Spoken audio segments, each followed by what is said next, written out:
Online classes में सभी का स्वागत। सेकेंड ईयर एचडीपी के स्टूडेंट्स के लिए मेडिसिन में मेरे पिछले लेक्चर में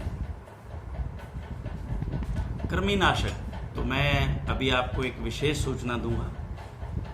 कृमिनाशक औषधियाँ 291 पे दी हुई है और ये 6 नाम हैं।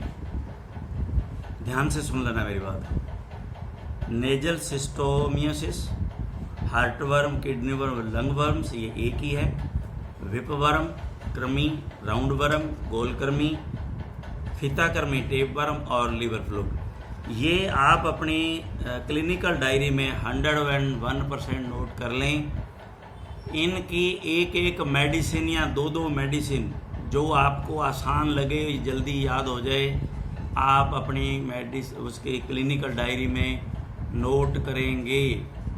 और मैं ये चेक करूँगा आपका इसमें हॉस्पिटल प्रैक्टिस में। ध्यान रखना, हॉस्पिटल प्रैक्टिस का जिस दिन आपका एग्ज़ाम होगा, आप अपनी क्लिनिकल डायरी लेके आएंगे और जिसकी क्लिनिकल डायरी नहीं बनी होगी वो पास नहीं होगा, ये ध्यान रखना। और ये कोई पूछे ना पूछे, मिड टर्म में मैं ये ज़रूर 6 के 6 101% पूछूंगा नाम, ये ध्यान रखना। तो इसलिए मैंने आज इसकी शुरुआत इस तरह से की है। आज जो है हम 19th चैप्टर हमारा बाह्य परजीवी रोग, ये तो थे अंतः परजीवी, पैरासाइट, अंदर के जीआई ट्रैक के जो हमने पढ़े। अब है बाह्य, स्किन वाले, बाहर की तरफ जितने भी चिंचड़ वगैरह। तो ये बाह्य परजीवी रोग यानी कि मियासिस या माइसिस, मैंज और फाइलेरिया। आपने देखा होगा मैंज, जिसको हम बोलते हैं खाज खुजली कह देते हैं ना, दाद हो गई, खुजली हो गई शरीर पे जो होते हैं, ये तो इस तरह के हैं सारे के सारे। तो पहला है इसमें माइसिस। ये 3 डिजीजेज हैं। माइसिस एक ग्रीक शब्द है जिसका अर्थ है माइसिया यानी फ्लाई व सिस रोग, अर्थात वह रोग जो मक्खियों के लार्वा अथवा अंडों से फैलता है उसे मियासिस कहते हैं। अथवा मनुष्य व पशु की त्वचा अथवा किसी अंग को मक्खियों के लार्वा अथवा अंडों से प्रभावित करने की स्थिति को मियासिस कहते हैं। यह 2 प्रकार का होता है, फैकल्टेटिव मियासिस यानी कि वैकल्पिक, और ऑब्लिगेटरी यानी कि आवश्यकरणीय मियासिस। 2 तरह के हैं। तो इसमें से हम फैकल्टेटिव मियासिस को पहले, वैकल्पिक को समझते हैं।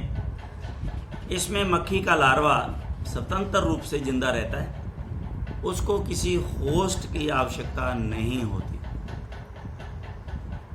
यानी कि अभी हमने इंटरमीडिएटरी होस्ट पढ़े ना, जैसे पीछे घोंघा था, स्नेल था, ये जितने भी हमारे पास लीवर फ्लूक था, टेप वर्म था, ये जो हमने पढ़े अभी, तो इनमें वो था, स्नेल था इंटरमीडिएट होस्ट। उस होस्ट के बगैर वो जिंदा नहीं रह सकता, लेकिन इसको किसी होस्ट की आवश्यकता नहीं होती जब तक कोई विशेष परिस्थिति ना बन जाए। उदाहरण है मस्का डोमेस्टिका, यानी हाउस फ्लाई को कहते हैं मस्का डोमेस्टिका, फोर्मिया एसपीपी, ब्लो फ्लाइज और बोटल फ्लाइज भी कहते हैं इनको। वह सार्कोफेगा एसपीपी यानी कि फ्लैश फ्लाइज, ये इनके नाम हैं। ये आगे फ्लाइज के जो चित्र भी दिए गए हैं, लार्वा के अच्छे वो दिखाए गए हैं, डायग्राम वगैरह, एग और लार्वा। ये मक्खियाँ मनुष्य आवास पर उसके मल व भोजन पर मंडराती हुई मिलती हैं। ये लार्वा की स्थिति में मुख्य रूप से पशु के उन घावों पर मिलती हैं जो घाव जीवाणुओं द्वारा संक्रमित हो गए हों, अथवा त्वचा जो गोबर आदि से हमेशा सनी रहती है। हाउस फ्लाइज हैं ये, आप देख रहे हो, ये घरेलू मक्खियाँ आमतौर से हमने इनको देखते हैं। और ये आपने +2 के अंदर पढ़ी हुई भी है, मक्खी का जीवन चक्र भी। और ये सारा, ये तो हम दोबारा जो है रिपीट हो रहा है, आपका रिकैपिचुलेट करना है इसको सारे को। अब इसका लाइफ साइकिल क्या है? यह मक्खी मल पर, मरे सड़े जानवर पर, संक्रमित घाव पर व गोबर मल आदि से सनी हुई त्वचा पर पशु में मुख्य स्थान है, जैसे एनस है, वल्वा है, सींग है, आधार है, बेस है, नर में प्रिप्यूस है, फुट रोट है आदि पर बैठकर आहार भोजन प्राप्त करती है तथा वहीं पर ये अंडे दे देती है। तो ये जो मैगट वुंड होते हैं ना, आपने मैगट वुंड पढ़े होंगे इसमें सर्जरी में, मैगट वुंड पढ़ा होगा आपने सर्जरी में, वो क्या है, ये सेम चीज़ है। ये जहाँ पे भोजन ग्रहण करेगी वहीं जो है अंडे दे देगी और वो अंडा उसमें अपने भोजन के लिए क्या करेगा, उस म्यूकस मेम्ब्रेन को टीयर करेगा और वहाँ से जो है वो मसल से भोजन जो है वो ग्रहण करता है और वहाँ जख्म बना देता है, वहाँ खून आता है। ये अंडे के हैच के बाद, यानी कि हैचिंग हो जाती है इनकी, इनसे लार्वा निकलता है। ये अंडा हैच हो जाता है और इससे लार्वा निकलेगा। मैगट होते हैं जिसको कहते हैं, निकलता है जिसे मैगट कहते हैं। ये लार्वल अवस्था अपने आप घाव के स्थान से अन्य स्थान पर जा सकते हैं तथा मृत उत्तकों, स्रावों आदि से आहार प्राप्त करते हैं। इस अवस्था को मक्खी छेदन यानी कि फ्लाई स्ट्राइक या स्ट्रिक कहते हैं। यह लार्वा त्वचा की ऊपरी परत यानी कि एपिडर्मिस में छेद बनाकर सबकुटेनियस टिश्यू तक पहुंच जाते हैं तथा वहां गुहा बना लेता है एवं उत्तकों को खाता है, काटता है। इससे पशु बेचैन हो जाता है, खाना पीना छोड़ देता है। जहां मैगट्स होते हैं उस स्थान को मुंह से काटता रहता है तो वहां खुजली आती है पशु के, तो इसलिए पशु जो है बार बार इरिटेट होता है और उसका मुंह पहुंचता है तो उसको उससे खुजलाता है। इस मियासिस में कभी कभी पशु शॉक, इंटॉक्सिकेशन, टॉक्सीमिया और हिस्टोलाइसिस इन्फेक्शन के कारण से भी मर जाते हैं।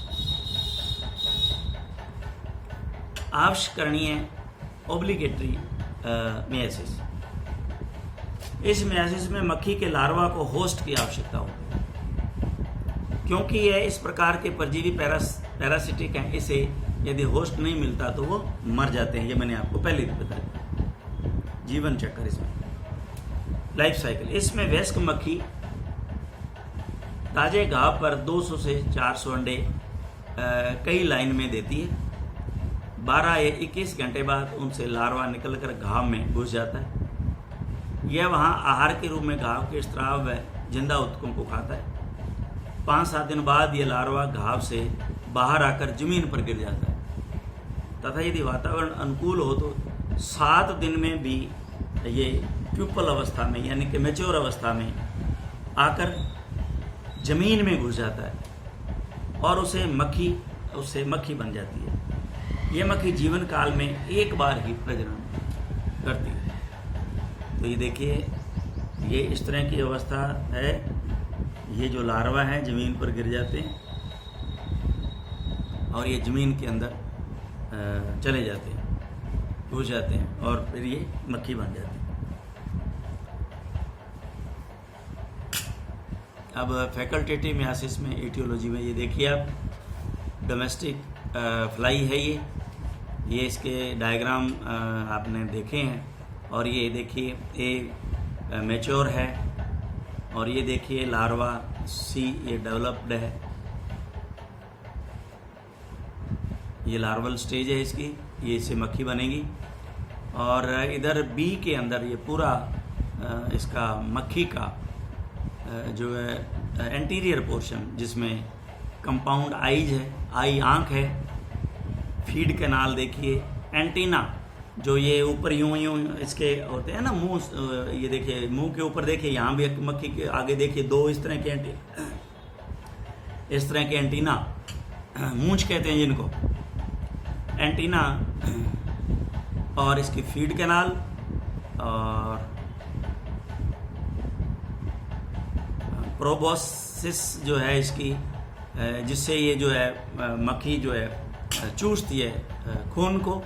तो उसमें देखिए लेब्रम है, लेबियम है और कैपिलरी ग्रूव्स हैं और लेबेलम। ये पार्ट जो सारे आपने +2 में आवश्यक रूप से पढ़े होंगे, इसमें कोई शक नहीं है क्योंकि ये मैंने पढ़े हुए हैं, तो इसका मतलब आपने ज़रूर पढ़े होंगे। फर्स्ट ईयर में ही हमने इसको कंप्लीट कर लिया था। पूरा मक्खी हाउस फ्लाई तो पूरी कंप्लीट जो पढ़ी जाती है। ये लेबियम, लेबेलम, लेब्रम, ये सारे के सारे पार्ट जो है उसमें दिए हुए होते हैं किसी को नहीं समझ में आए तो ये बता दें, वैसे ये क्लियर है डायग्राम और ये दे रखा है। इसके बाद में आता है कैलीफोरा एसपीपी ब्लू पोर्टल फ्लाई। ये देखिए इसका कलर ही अलग से है। ये इसका डायग्राम यहाँ इसमें दे रखा है, अलग अलग डायग्राम सबके दिए गए हैं। इसमें आता है Phaenicia S P P, Lucilia S P P green bottle fly, और Phormia S P P black blow flies और बॉटल फ्लाइज। तो ये इसके प्रकार हैं फ्लाइज के। अब है ओब्लिगेटरी मेयासिस में देखिए, इसमें कॉकलियो मैया होमनीरोवैक्स या कोचलियो माइसिया भी हो सकता है। कोकलियो, जनरली कोकलियो बोलना चाहिए इसको, कोकलियो मैया होमिनीरोवैक्स। और इसके बाद में क्राइसो माया बेजियाना स्क्रू वर्म, ये जो है वो नाम की हैं। ये देखिए, ये यहाँ एक जो इसका डायग्राम दे रखा है। तो ये इस तरह से ये जो है लार्वा पैदा होता है और ये इस तरह से मछली ये मक्खी बनती है। तो ये मेयासिस जो मक्खियों से बीमारी फैलती है उसको मेयासिस बोलते हैं। सिम्टम इसमें पशु के घाव में जब मक्खी का लार्वा आहार हेतु काटता है तो पशु को बेचैनी होती है, खाना पीना छोड़ देता है, पशु घाव के स्थान को अपने दांतों से काटता है, ये बता दिया। यदि लार्वा ज़्यादा हो तो पशु को शॉक, इंटॉक्सिकेशन, हिस्टोलाइसिस अथवा हैवी इन्फेक्शन के कारण पशु मर भी सकता है। हिस्टोलाइसिस में जो उसके जो मसल हैं वो अगर काटते रहे, अंदर से खाते रहे तो डेथ हो जाएगी उसकी, हिस्टोलाइसिस। ट्रीटमेंट, घाव को एंटीसेप्टिक विलिन घोल से साफ करें, लार्वा द्वारा बनाई गई गुहा को तोड़कर साफ करें। गुहा जो बनाई जाती है ना, मैं आपको समझा देता हूँ, ये छत्ते नुमा होता है। तो आपको क्या करना होता है, क्यूरेटर से क्यूरेट करके उस पूरे छत्ते को ही हटा देना होता है, वरना ये ठीक नहीं होगा घाव। क्योंकि लार्वा क्या है, बहुत हैं, तो वो अपनी जगह छोटे छोटे, जैसे मधुमक्खी का छत्ता होता है ना, इस तरह के छेद करेंगे अलग अलग जगह पे। तो आपको क्या करना है, उस सारे को क्यूरेट करके उसको हटा दो वहाँ जख्म से, और फिर उस पर जो है ये सारा स्प्रे वगैरह करो। हाँ, ये इसने बताया कि लार्वा द्वारा बनाई गई गुहा को तोड़ना है उसको।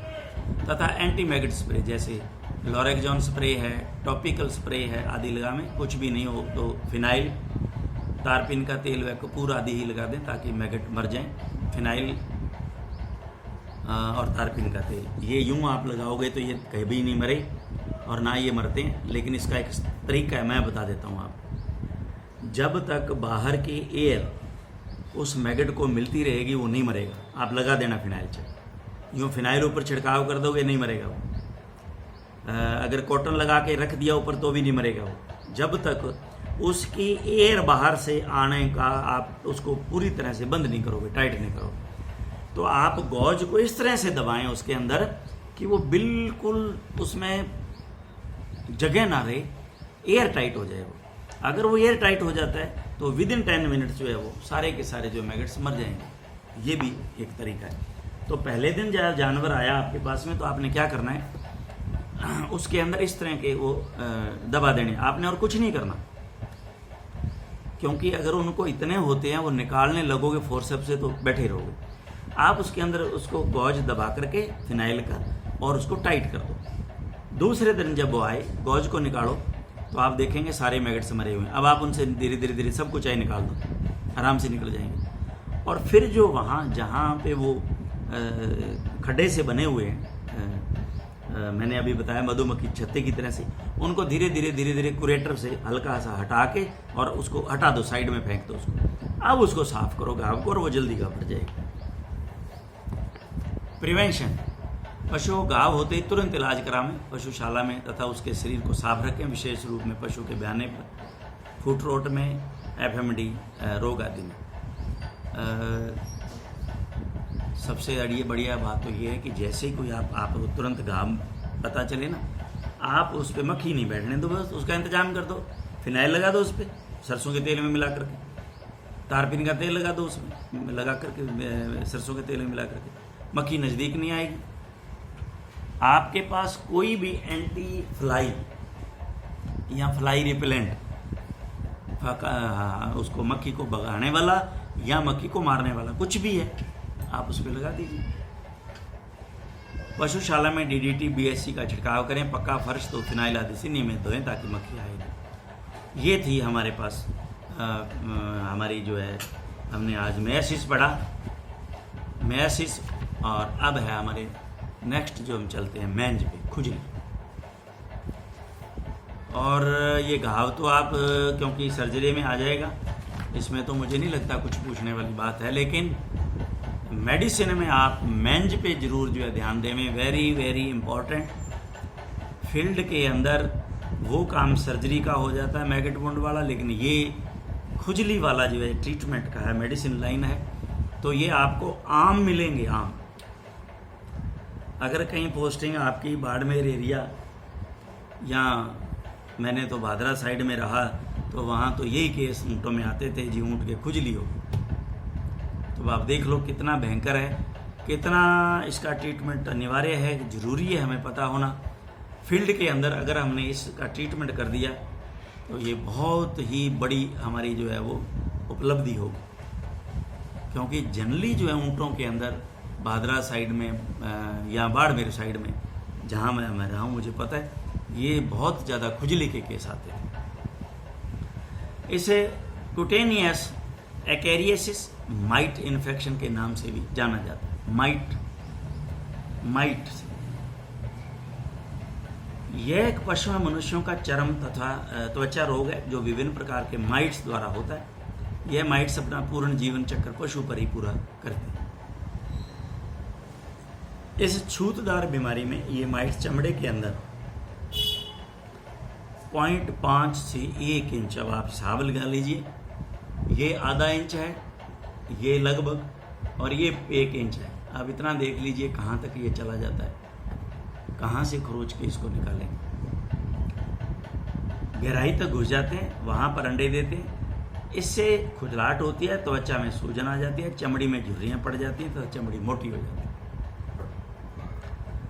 और ये खुजली 4 प्रकार की है, इनके नाम याद कर लेना, जरूर पूछे जाएंगे मल्टीपल चॉइस आवश्यक रूप से। और इलाज तो इसका पक्का है 100%, नोट कर लेना अभी से। सार्कोप्टिक मैंज है, डिमोडेक्टिक मैंज है, सोरोप्टिक मैंज है एंड कोरियोप्टिक मैंज है। ये सोरोप्टिक है, पी से, सोरोप्टिक नहीं है, ये सोरोप्टिक बोलते हैं, पी साइलेंट रहता है इसमें। तो कोरियोप्टिक मैंज है। तो ये इस तरह से हम लेते हैं सार्कोप्टिक मैंज को। अब देखिए अलग अलग डायग्राम है इनके, अलग अलग तरह के इनके माइट्स हैं। ये जो नज़र आ रही हैं ये माइट्स हैं सारी की सारी। और ये सार्कोप्टिक मैंज, या इसको सार्कोप्टिक स्केबियाई भी कहते हैं, स्केबीज कहते हैं इसको जनरली ह्यूमन बीइंग, स्केबीज। तो ये हमने देखा इसका ए, बी और सी।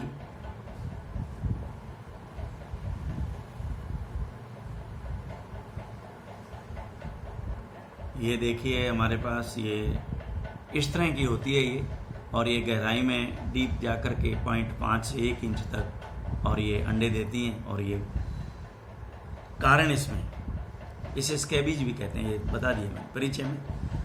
ये छूतदार बीमारी निम्न माइट्स द्वारा पशुओं में होती है। गाय में सार्कोप्टिक स्केबीज, स्केबियाई बोविस, सार्कोप्टिक स्केबियाई बोविस। भेड़ में सार्कोप्टिक स्केबियाई ओविस, वो सेम है, सार्कोप्टिक स्केबियाई इक्वाई, स्विस और कैनिस सेम। ये खुजली पशु से सीधे संपर्क में मनुष्य के भी हो सकती है, तो ध्यान रखना, वेरी वेरी इंपॉर्टेंट। और विशेष तौर से कुत्ते से। इस प्रकार की खुजली शरीर के निम्न भागों पर होती है। Head, neck, shoulder, base of tail, पूंछ की जड़ पर इस तरह से होती है। जहाँ जनरली कहाँ ये ज़्यादा होती है, जहाँ पे ज़्यादा पसीना आता है। सिम्टम, इसमें त्वचा पर लाल दाने निकलते हैं, पेप्यूल्स निकलते हैं। ये दाने पपड़ी का रूप ले लेते हैं तथा इसी के कारण त्वचा सूज जाती है। मोटी हो जाती है तथा उसमें झुर्रियाँ पड़ जाती हैं। पशु खुजली होने के कारण रोगग्रसित स्थान को दीवार से, पेड़ से आदि से रगड़ता है तथा कभी कभी अपने मुंह से भी खुजलाता है। तो ये भादरा में तो मैंने जब देखता था तो वाकई में बहुत बुरा हाल होता था उसका, ऊँट का। अब जिस पेड़ से बांधा हुआ है उसी से रगड़ रहा है पूरा, रगड़ के खून निकाल लेता है, इतना रगड़ता है। यह खुजली 6 सप्ताह में पूर्ण शरीर पर फैल जाती है। अब आप देखिए कितना भयंकर, कितनी जल्दी फैलने वाला ये रोग है। महीना 1.5 महीने में तो पूरा शरीर कवर कर लेता है। डायग्नोसिस: रोगग्रस्त पशु की चक्कू ब्लेड से त्वचा की खुरचन यानी कि स्क्रैपिंग लेते हैं। 10% NaOH में, सोडियम हाइड्रोक्साइड 10% के अंदर इसका जो है वो ये स्किन की स्क्रैपिंग, बाल साफ करते हैं, फिर उसको अच्छी तरह सेवलॉन डिटॉल से साफ कर लेते हैं, सुखाते हैं और उसके बाद में उससे जो है ब्लेड से यूं ब्लेड से वहाँ से स्क्रैप करते हैं यानी कि खुरचते हैं उसको, और वो जो है ला करके लैब में हम टेस्ट के लिए देते हैं कि उसमें पता चले कि कौन सी ये मैंज है। अब आता है डेमोडेक्टिक मैंज। इनका ट्रीटमेंट एक ही होगा सबका, तो लास्ट में बता देगा। डेमोडेक्टिक मैंज, इसे फॉलिकुलर खुजली, फॉलिकुलर मैंज या डेमोडेकोसिस नाम से भी जाना जाता है। ये खुजली एक प्रकार के माइट्स डर्मोडेक्स बोविस से गायों में, ओविस में भेड़ों में तथा इक्वाई से घोड़ों में तथा डी कैप्रे से कुत्तों में होता है। ये माइट्स बालों की जड़ों में अर्थात फेयर फॉलिकल व स्वेशियस ग्रंथि में घुस जाते हैं। सिम्टम: ये परजीवी हेयर फॉलिकल व स्वेशियस ग्लैंड में रहते हुए वहाँ जलन पैदा करते हैं, जिससे पशु के खुजाल चलती है, पशु बेचैन हो जाता है। वहाँ सूजन आ जाती है, चमड़ी मोटी हो जाती है, सूजन के कारण छोटी छोटी फुंसी बन जाती है तथा इन फुंसियों में यदि जीवाणुओं का संक्रमण हो जाता है तो मवाद बढ़ जाता है। यह लक्षण पशु में मुख्य रूप से थुई होती है, हम विदर्स, गर्दन, कंधों पर, पीठ, बैक आदि भाग में इसमें जो है वो मिलते हैं। डायग्नोस: सार्कोप्टिक खुजली की भांति इसका भी सेम है, वही काम है, उसी तरह से स्क्रैपिंग जो है हो गया। सोरोप्टिक मैंज, हमने 2 पढ़ लिए, तीसरी सोरोप्टिक हमने पहले पढ़ा, सार्कोप्टिक फिर पढ़ा डेमोडेक्टिक, अब है सोरोप्टिक मैंज। ये आप देखें ये किस तरह के ये डायग्राम दे रखा है और ये किस